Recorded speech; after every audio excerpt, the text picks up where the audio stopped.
I'd love to. So for me, the well-nourished goddess, the well-nourished woman, it's so much more than food. Because growing up, right, nourishment to me was you had your 3 square meals a day that mom cooked and you ate what was on your plate and that was it, period. And as I got older, I realized that nourishment was so much more than the food that we put in our bodies. Because as Amber and I both know, we teach from experience and we don't always practice what we preach like we should. Being well-nourished is about taking care of you, because I love my little analogy today. I always tell the women in my tribe that you cannot serve from an empty cup. No. You have to fill your cup. And so you can eat the most healthy foods in the world, but if you're not getting enough sleep, if you're not expressing yourself creatively, if you're not taking exquisite care of you, honoring your body, listening to your emotions and harnessing them as superpowers, if you're not shining your light, if you're suppressing yourself and not speaking your truth and walking in your power, then you're not really nourishing yourself.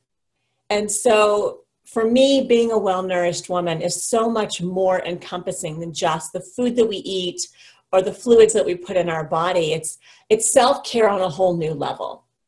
And so that's been my world for the past few years. And, as Amber and I both fall victim where, life gets busy and sometimes we don't fill our cups as much as our bodies need in that given moment because of whatever's going on. And so then that's when you get sick or when, life sends you a little wake up moment.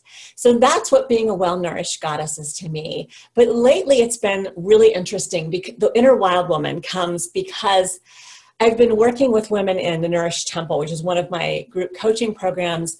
And we got to talking about the permission piece.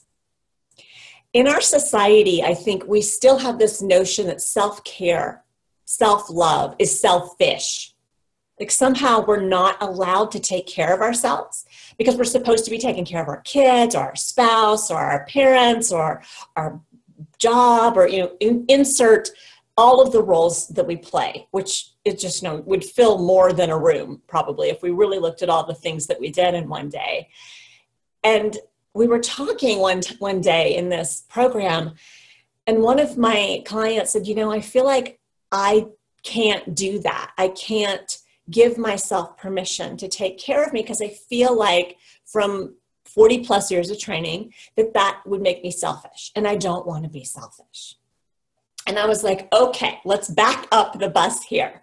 How is it selfish if you fill your cup so that you can be of service? Because as I'll get my little almost empty cup, you can't serve if you've got nothing left to give. And so, we were using that metaphor of the cup as you give from your overflow. And so if you don't have an overflow and you start giving from your cup, what happens? Eventually your cup runs dry and it gets brittle and it breaks and you break down. You get sick. You're then not able to be there for all of these people you're trying to be of service to, whether it's your kids or your spouse or other family members. I know we have a lot of caregivers out there. And so you can't serve from an empty cup.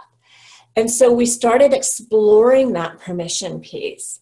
And the more we did that, the more we realized that within all of us, there's part of us that knows.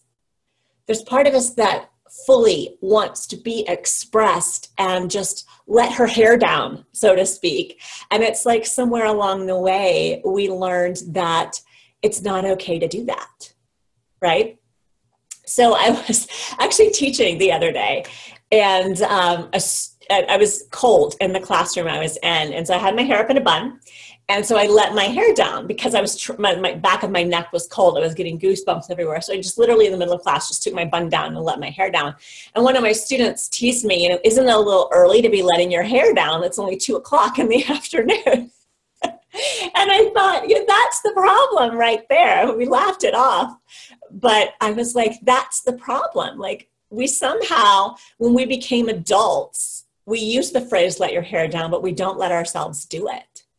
So today, I really want to talk about that permission piece and giving ourselves that ability to let our hair down and let that part of us out that wants to play and wants to explore her world and wants to just do something exquisitely delightful and delicious just for her.